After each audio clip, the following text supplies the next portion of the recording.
Assalamualaikum warahmatullahi wabarakatuh. Baik, saya dari kelompok 8 akan mempresentasikan materi dimensi kreativitas dalam psikologi pendidikan. Sebelum itu, perkenalkan, nama saya Ranika Salti dan teman saya Awaluddin.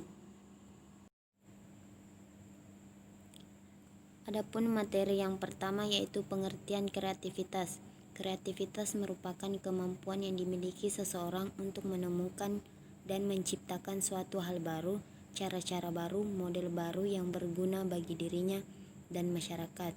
Hal-hal baru itu tidak selalu sesuatu yang sama sekali tidak pernah ada sebelumnya. Unsur-unsurnya bisa saja telah ada sebelumnya, tetapi individu menemukan kombinasi baru, konstruk baru yang dimiliki kualitas yang berbeda dengan keadaan sebelumnya. Adapun materi selanjutnya itu perkembangan kreativitas. Yang pertama, tahap sensorik sampai motorik, artinya 0 sampai 2 tahun. Yang kedua yaitu tahap pra-operasional, yaitu 2 sampai 7 tahun. Yang ketiga yaitu tahap operasional konkret, yaitu 7 sampai 11 tahun. Yang keempat yaitu tahap operasional formal, yaitu 11 tahun ke atas. Adapun materi selanjutnya itu faktor-faktor yang mempengaruhi kreativitas. Yang pertama itu faktor internal individu, yaitu faktor yang berasal dari dalam individu yang dapat mempengaruhi kreativitas. Yang pertama yaitu keterbukaan terhadap pengalaman dan rangsangan dari luar atau dari dalam individu. Yang kedua itu evaluasi internal, yaitu kemampuan individu dalam menilai produk yang dihasilkan ciptaan seseorang ditentukan oleh dirinya sendiri, bukan karena kritik dan pujian dari orang lain. Yang ketiga yaitu kemampuan untuk bermain dan mengadakan eksplorasi terhadap unsur-unsur, bentuk-bentuk, konsep atau membentuk kombinasi baru dari hal-hal yang sudah ada sebelumnya. Adapun faktor yang kedua itu faktor eksternal atau lingkungan yang dapat mempengaruhi kreativitas individu, adalah lingkungan kebudayaan yang mengandung keamanan dan kebebasan psikologis. Yang pertama yaitu jenis kelamin. Tingkat kreativitas laki-laki lebih tinggi daripada perempuan, terutama setelah berlalunya masa kanak-kanak.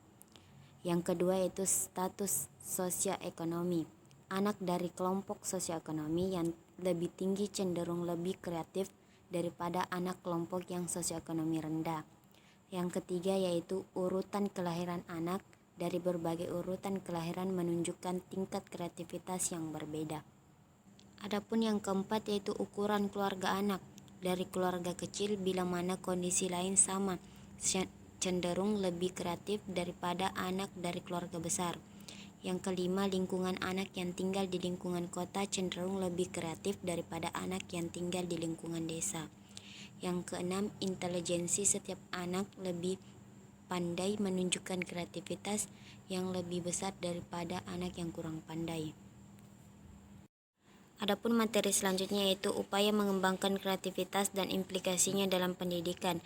Dalam konteks relasi dengan anak-anak, kreatif menurut Raja menamakan relasi bantuan dengan istilah creative relationship yang memiliki karakteristik sebagai berikut.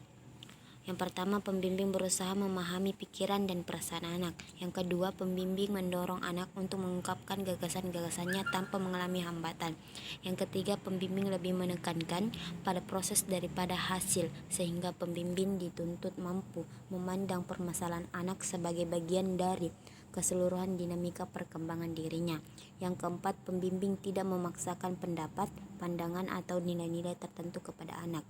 Yang kelima, pembimbing berusaha mengeksplorasi segi-segi positif yang dimiliki anak dan bukan sebaliknya mencari-cari kelemahan anak. Baik, itulah persentase dari kelompok kami. Mohon maaf apabila ada kesalahan kata. Cukup sekian. Assalamualaikum warahmatullahi wabarakatuh.